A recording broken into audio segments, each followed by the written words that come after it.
Hello, wrestling fans. Blake Smith from Walking the Ropes, and welcome to another episode of Walking the Ropes Wrestling Review for AEW Rampage from Nashville, Tennessee. To open the show, I'm gonna not quite run into Rampage quite yet. I'm gonna quickly give my opinion on the Cody situation. I wanted to wait until more information came out, and then I would make my opinion clear. Firstly, Cody is 100% allowed to make whatever decision he thinks is best for him.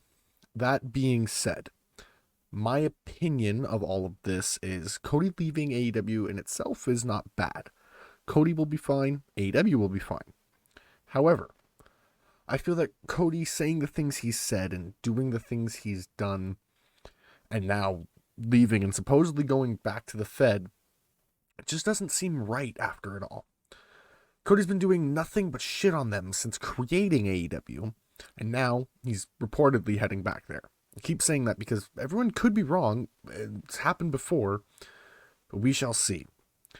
I'm going to now move on to the Rampage review because I don't want to get into that far too much because I just don't want to talk about it anymore.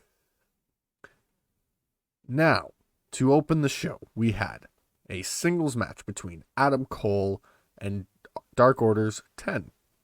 Cole's made his intentions clear that he is taking the title from Adam Page, and tonight he looks to make a statement out of Dark Order's 10. 10, though, is instead of entering with his Dark Order brethren, he walks right past them and straight to the ring. He's all business tonight. 10 starts out strong, taking firm control of Cole until Cole starts to target 10's knee and takes control. When 10 tries to make a comeback, his knee gives out, causing him to lose any momentum. Eventually, he does lock in his full Nelson, but Cole is able to push off into the corner where the ref also is. He hits a low blow, and he then is able to lower the boom for the win.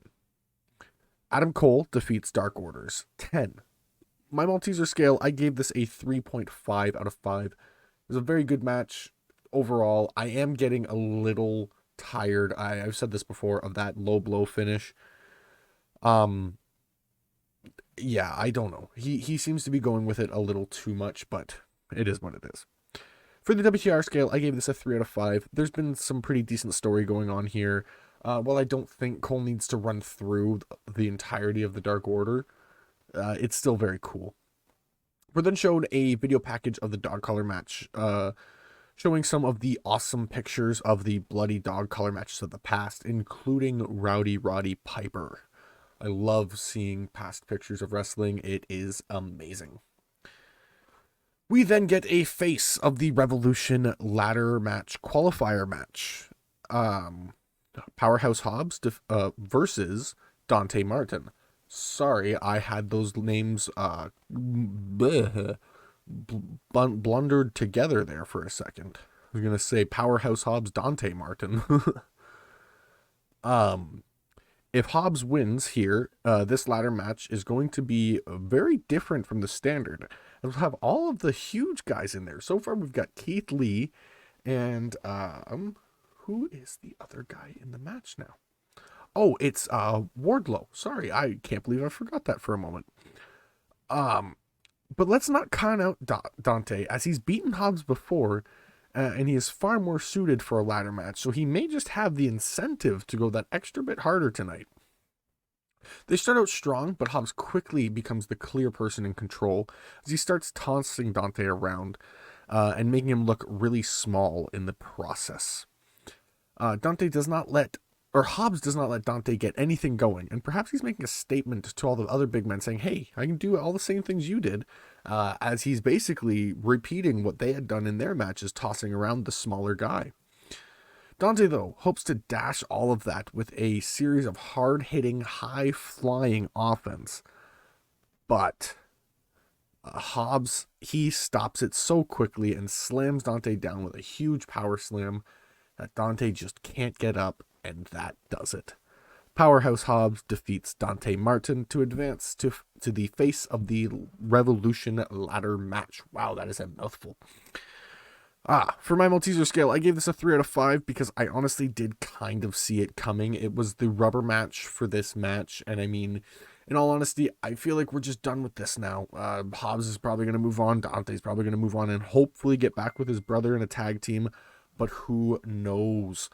For my WTR scale, I gave this a 4 out of 5 because yes, this has been going on for a long time, so it does deserve the story it's getting. It's been awesome. I have enjoyed it, but I do think it's time to move on from it. After the match, Jade Cargill talks about her next challenger, but I'm a little too distracted by her new look. She's dressed in white and green dollar signs, and she's dyed her hair money green. I feel like I said this last week. You know, her current gimmick isn't working for me, and she needs to change it up, but I didn't think she needed to change her hair. And here we are. Like, what has happened? This is insane. She's interrupted by Matt Hardy and the Bunny, who challenge Jade to a title match next week. She accepts, and Matt Hardy gets extreme and erratic, and I don't know. It's just very strange that Matt's doing all of this. Who knows why he could be doing all of this. We then get Serena Deb's 5-minute challenge match. Serena Deb versus Angelica Risk.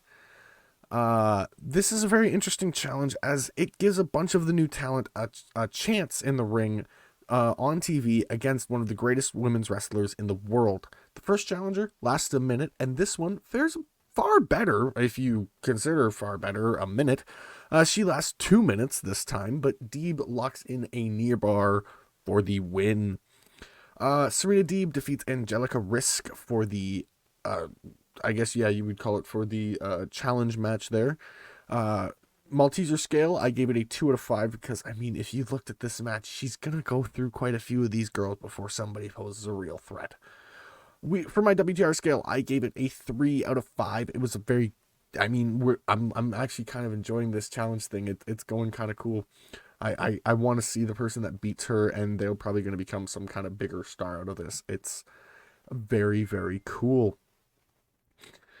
We then get a video package for Danielson and Moxley shown, basically just reminding us of everything that happened on Dynamite and throughout the week, and basically just saying we are getting that match at Revolution. And then we see the interview between the main event competitors, Jay White and Trent Beretta. They both don't really have anything to say, and they want to get going to the ring. So we get a singles match, Jay White versus Trent Beretta. AEW have been giving fans more nostalgia moments, more fan service moments, or whatever you would like to call them moments than Marvel has this year.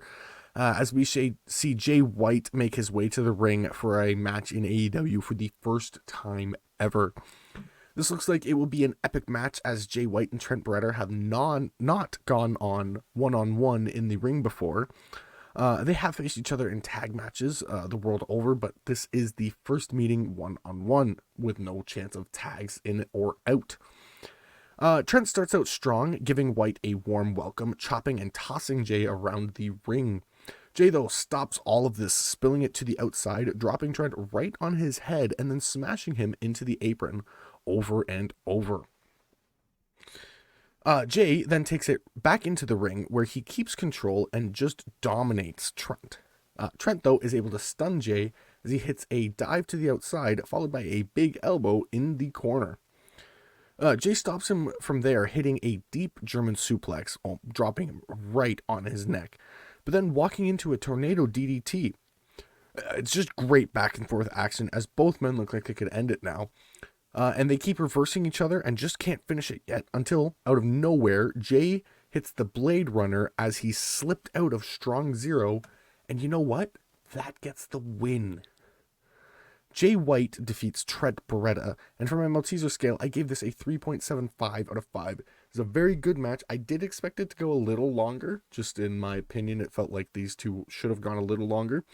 But I really enjoyed what they gave us here. I'm looking forward to see if Jay White's going to do more for AEW in the future.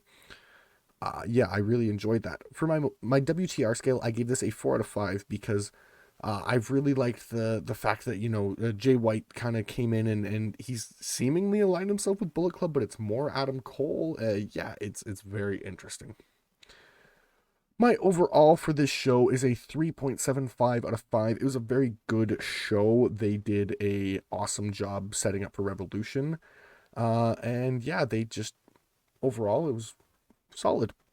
My segment of the night, it goes to the Bunny and Matt Hardy challenging for the TBS title. Mainly because of all of Matt's stuff is hinting at Jeff Hardy joining AEW, and I can't wait. I so want the Hardy Boys back, and I'm just so excited. My match of the night is obviously going to the main event. They did amazing, and the performer of the night is Jay White. He just stood out so far to me tonight. It was amazing. And that is all for this episode of Walking the Ropes Wrestling Review. Thank you all for dropping in. If you enjoyed, make sure to like, subscribe, and hit the bell icon to get notifications whenever we upload a video. And I'll see you in the next one.